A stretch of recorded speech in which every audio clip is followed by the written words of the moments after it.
বন্ধুরা, আজ বাঙালির একটি অত্যন্ত প্রিয় পদ শুক্তো রান্না করছি।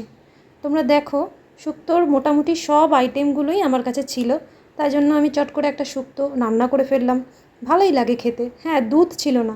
শুক্তোর সবার লাস্টে যদি একটুখানি দুধ দেওয়া যেত তাহলে ভালো হতো, কিন্তু দুধটা ছিল না। দেখো, আমি পেঁপে, কাঁচকলা, বেগুন, ডাঁটা, এটা সজনে ডাঁটাই নিয়েছি, ঝিঙে, আলু, এইভাবে বিভিন্ন আইটেম, সাথে উচ্ছে ভাজা তো লাগবেই, এবং সাথে একটু সর্ষে পাউডার আমি ভিজিয়ে রেখেছি। প্রথমে উচ্ছেটা ভেজে তুলে নিলাম। এবার কড়াইতে আরেকটু তেল দিলাম। ওই তেলের মধ্যে তেলটা গরম হয়ে গেলে, আমার কাছে রাঁধুনি ছিল না, তাই জন্য জিরে আর তেজপাতা ফোড়ন দিয়েছিলাম। এখানে হয়তো কোনোভাবে স্কিপ হয়ে গেছে ব্যাপারটা। তারপর আমার যে শুক্তোর আইটেমগুলো কেটে রেখেছিলাম সেগুলো এক এক করে আমি কড়াইয়ের মধ্যে দিয়ে দিলাম। হ্যাঁ, আমি সবটা একসাথেই দিয়ে দিয়েছি। তোমরা চাইলে একটু আলাদা আলাদা করেও দিতে পারো, বেগুনটা পরে দিলেও চলে। যাই হোক, আমি সবটা একসাথে দিয়ে দিয়েছি, কোনো অসুবিধা হয়নি। পেঁপেটা সেদ্ধ হতে একটু টাইম লাগে ঠিকই।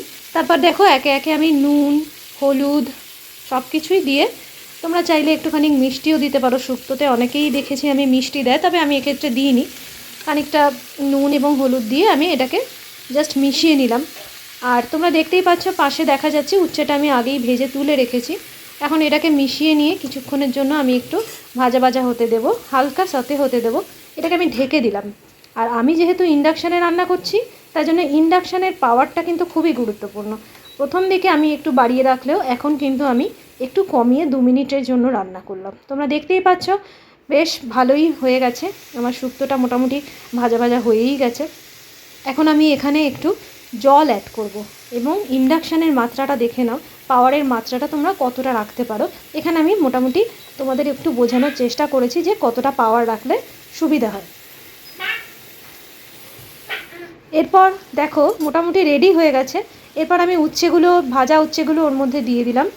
এবার একটুখানি হালকা হাতে এটাকে একটু মিশিয়ে নেব। উচ্ছেগুলো আমি খুব যে বেশি ভেজেছি তা নয়, হালকা হালকা ভেজেছি, এবং খুব সামান্য একটু জলের ছিটা দিয়ে আমি এটাকে ঢাকা দিয়ে আপাতত রেখে দেব। তোমরা দেখো, ঢাকা দিয়ে দিচ্ছি আমি এখানে, এবং ঢাকনা কিছুক্ষণ ওটাকে আমি রান্নাটা হতে দিলাম ইন্ডাকশানে। এবং তোমরা দেখতেই পাচ্ছ, এখানে 2 মিনিটের জন্য আমি রেখেছি। এরপর আমি কিছুটা সর্ষে বাটা ওর মধ্যে অ্যাড করে দিলাম। সর্ষে বাটাটা অপশনাল, তোমরা চাইলে দিতেই পারো। আমার কাছে রাঁধুনি ছিল না বলে প্রথমে আমি 5 ফোড়ন দিয়েছিলাম ঠিকই, তেমনি সর্ষে বাটাটাও অপশনাল। সর্ষে বাটাটা আমার যদি রাঁধুনি ফোড়ন দিতাম, তাহলে আর এই সর্ষে বাটাটা আমি দিতাম না, এমনি ডিরেক্টলি রাঁধুনি ফোড়ন দিয়েই করতাম। যাই হোক, এখানে আমি সর্ষে বাটাটা একটু হালকা অ্যাড করে দিলাম। এরপর আমি একটু এটাকে কিছুক্ষণ হতে দেব, কিছুক্ষণ ঢাকা দিয়ে রাখবো, হতে দেব। এবং আমি এই কিছুক্ষণ হয়ে গেলেই এরপর আমি অ্যাড করে দেবো জল। দেখো তোমরা, এই যে আমি এখন জল অ্যাড করে দিলাম। এটা কিন্তু আমি একটু গরম জলই অ্যাড করেছি। আমি রান্নায় গরম জলই সাধারণত প্রেফার করি। তোমরা চাইলে এমনি নর্মাল জল দিলেও হয়, কোনো অসুবিধা নেই। এটাকে খানিকক্ষণ ঢেকে দেবো। শুক্তো রান্না তো সবাই জানো, এটা আর নতুন কোনো ব্যাপার না। প্রত্যেকটা বাঙালি ঘরেই শুক্তো রান্নাটা একটা স্পেশালিটি। দেখো, সমস্ত আইটেম থাকলে শুক্তো রান্না করে একটা ভালো রেসিপি হয়ে যায়, খেতেও খুব ভালো লাগে। যদিও আমার মেয়ে খুব একটা পছন্দ করে না, কিন্তু আমরা খুব পছন্দ করি, সবাই আমরা শুক্তো রান্না খেতে খুব ভালোবাসি। এবার দেখো, ইন্ডাকশানের পরিমাণটাও দেখে নাও। এখানে আমি তোমাকে পরিষ্কার করে দেখিয়ে দিলাম। এবার দেখো, আমার শুক্তো কিন্তু রেডি হয়ে গেছে। বন্ধুরা, আমি কিভাবে শুক্তো রান্না করলাম সেটা তো তোমরা দেখলে।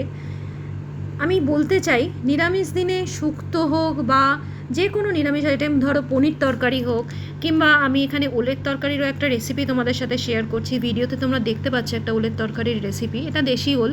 আমি নিরামিষের দিনের কথা বলছি।